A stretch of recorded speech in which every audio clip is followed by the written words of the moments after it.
가까이 주께 가까이 날 이끄소서. 우리 주님만을 원합니다. 채워주소서. 주의 사랑은 신선한 찬양 드릴 수 있도록 목마른 나의 영혼 주를 부르니 나의 맘 만져 주소서. 주님만을 원합니다. 더 원합니다. 나의 맘 만져 주소서. 목마른 나의 영혼 목마른 나의 영혼 주를 부르니 나의 맘 만져 주소서. 주님만을 원합니다. 더 원합니다.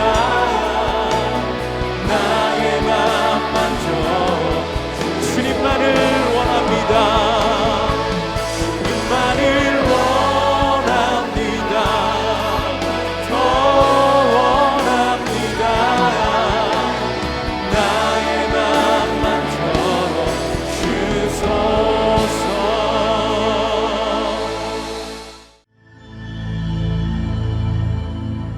내 하나님 여호와께서 내게 주어 차지하게 하신 땅에서 피살된 시체가 들에 엎드러진 것을 발견하고 그 쳐죽인 자가 누구인지 알지 못하거든 너희의 장로들과 재판장들은 나가서 그 피살된 곳의 사방에 있는 성읍의 원근을 잴 것이요 그 피살된 곳에서 제일 가까운 성읍의 장로들이 그 성읍에서 아직 부리지 아니하고 멍에를 매지 아니한 암송아지를 취하여 그 성읍의 장로들이 물이 항상 흐르고 갈지도 않고 씨를 뿌린 일도 없는 골짜기로 그 송아지를 끌고 가서 그 골짜기에서 그 송아지의 목을 꺾을 것이요 레위 자손 제사장들도 그리로 갈지니 그들은 네 하나님 여호와께서 택하사 자기를 섬기게 하시며 또 여호와의 이름으로 축복하게 하신 자라. 모든 소송과 모든 투쟁이 그들의 말대로 판결될 것이니라.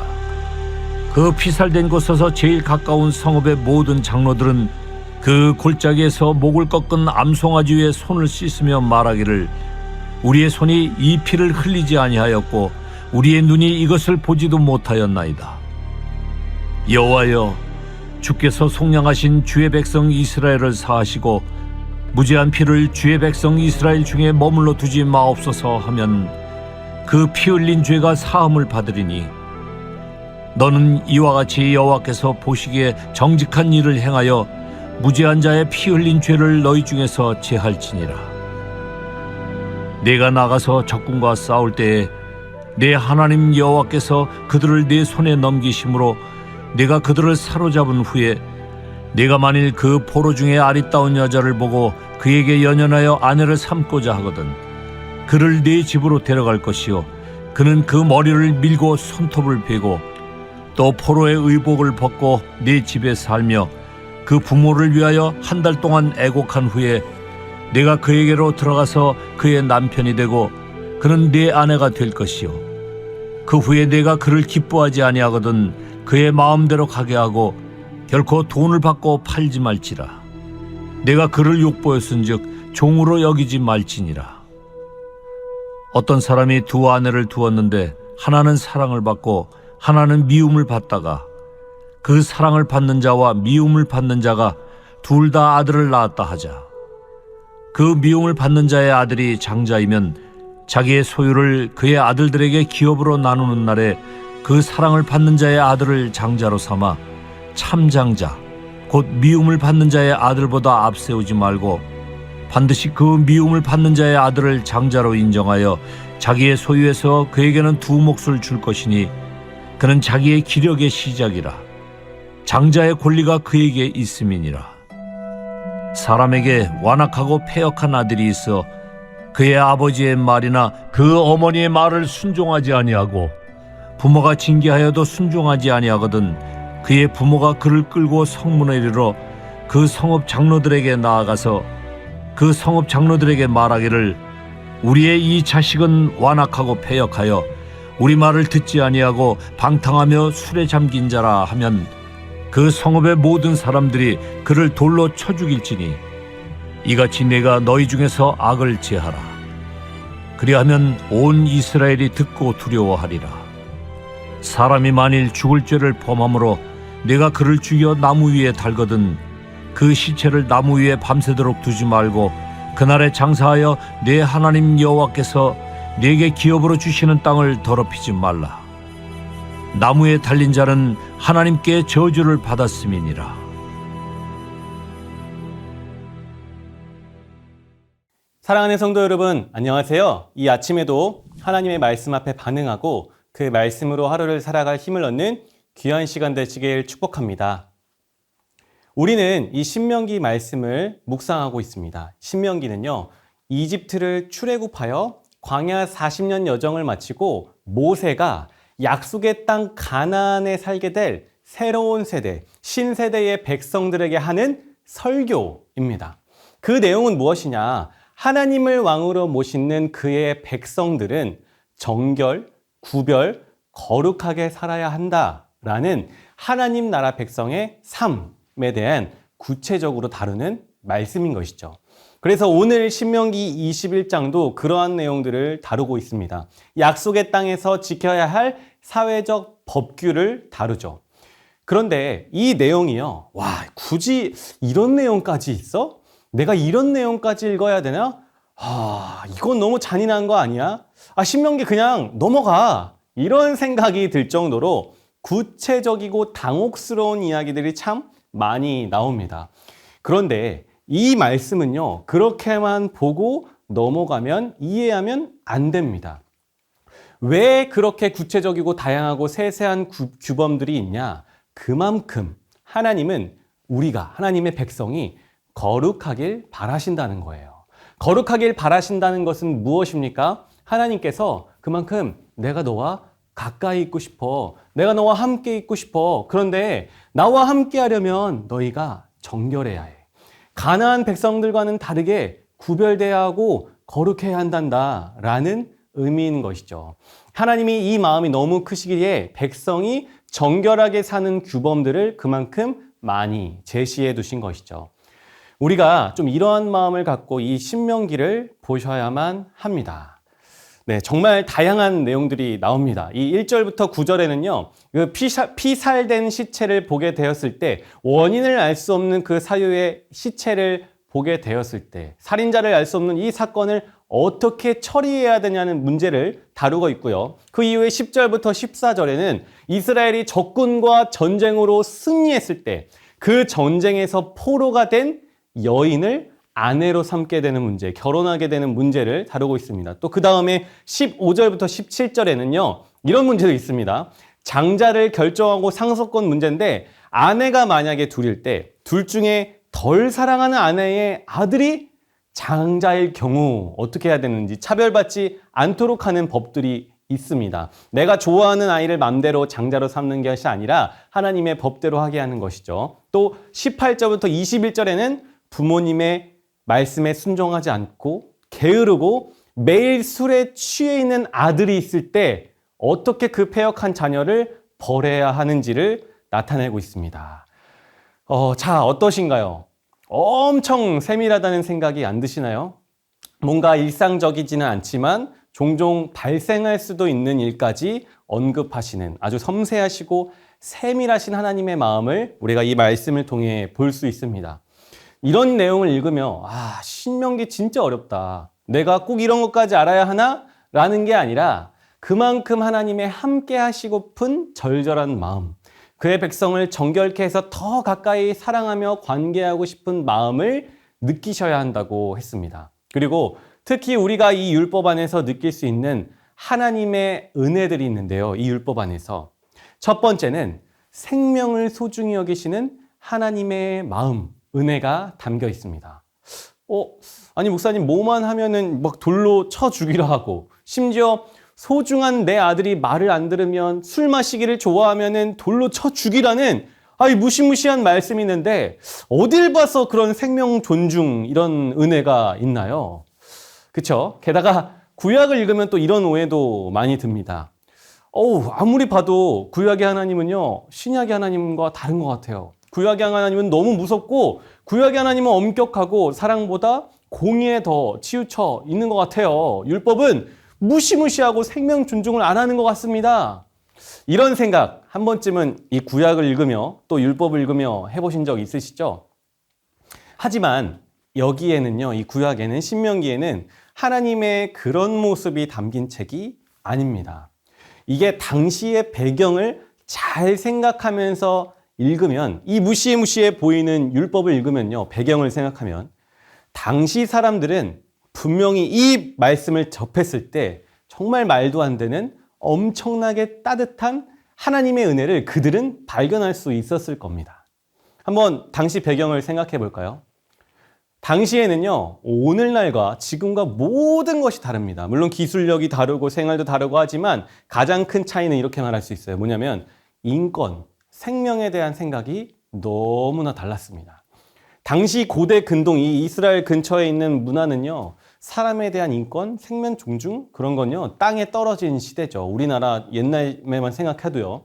게다가 이스라엘 백성은요, 얼마 전까지 뭐였습니까? 이집트의 노예 출신이었어요. 그냥 사람의 목숨은요, 그냥 돈으로 거래할 수 있는 하찮은 것, 그냥 사람이 죽으면 죽었구나 신경도 안 쓰는 그런 시대였다는 거예요. 생명 존중이 없죠. 그런데 이런 이스라엘 사람들이 이집트를 나오자마자 하나님이 당시 고대 근동의 어떤 나라에서도 들어보지 못한 충격적인 말씀을 하시는 거예요, 오늘. 원인 불명의 시체를 발견했을 때 그 시체를 어떻게 처리해 줘야 되는지, 전쟁의 포로 여인을 아내로 삼는 절차, 차별받는 자녀의 장자권에 대한 문제가 그것이 담긴 것이죠. 한번 생각해 보겠습니다. 예를 들어 오늘 본문에요, 원인도 모르게 죽은 사람 한 명, 그 한 명 때문에, 그 하나의 시체 때문에 뭐를 시키십니까? 말씀에 재판관을 부르고요, 장로들도 부르고요, 심지어 레위인과 제사장들까지도 불러요. 왜 그럴까요? 하나님은요, 생명 하나가 죽은 것도 그냥 못 넘어가신다는 거예요. 너희가 이전에 노예로 살 때는 시체 하나도 그냥 지나쳤겠지만 나는 달라. 하나님 나라는 그렇지 않아. 너희들이 그 죽음의 원인을 찾아주고 그 생명을 묻어주고 그 생명의 핏값을 치러줘야 한단다 말씀하시는 거예요. 왜요? 왜가 중요합니다. 하나님께는 그만큼 한 사람 한 사람의 생명이 소중하다는 거예요. 이거는요, 그 당시 이집트 문화를 겪고 가나안 땅의 문화를 들은 이스라엘 백성들에게는 말도 안 되는, 들어보지도 못한 파격적인 내용입니다.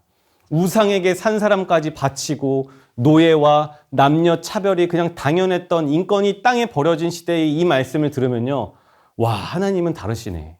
하나님께서는 생명을 귀하게 여기시는구나 생각이 들 수밖에 없었을 겁니다. 심지어요, 지금 우리들의 문화로 생각해봐도요, 여기에 나온 하나님의 기준은 더 높을 수 있습니다. 한번 상상해 볼게요.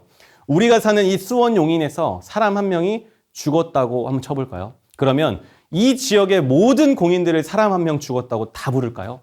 그러면요, 왜 굳이 모든 사람을 다 부르냐고 화내겠죠. 그런데 하나님은 당시에 사람 한 명이 죽으면 높은 재판관, 장로, 심지어 예배를 인도하던 제사장과 레위인까지 다 모여서 이 처리를 책임지시게 하는 거예요. 그 말은 무슨 말일까요? 예배보다 한 생명의 값을 처리하는 게 더 중요하다.